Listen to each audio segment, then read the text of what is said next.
Egun batean, Andereño Argik eta bere ikaslek Donostiako akuariumera irteera egin eben.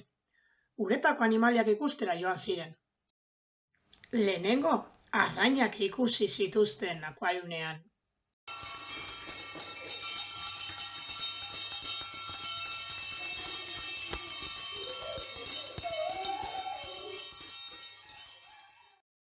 Gero, igela batzuk ikustera joan egin ziren.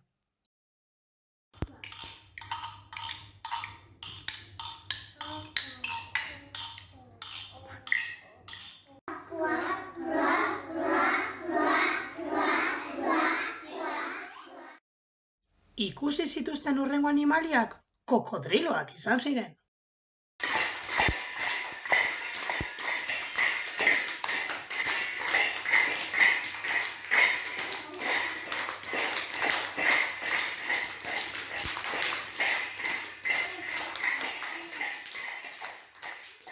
Bisitagaz aurrera jarraituz, marrazoak ikusi zituzten.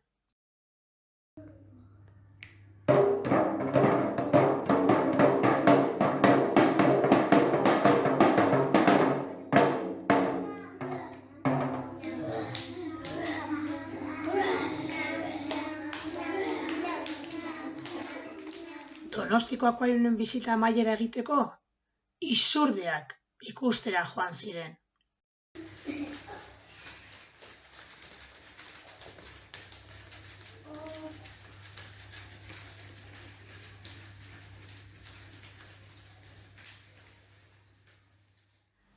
Irteera bikaina izan zen Argiren gelako haurrentzako.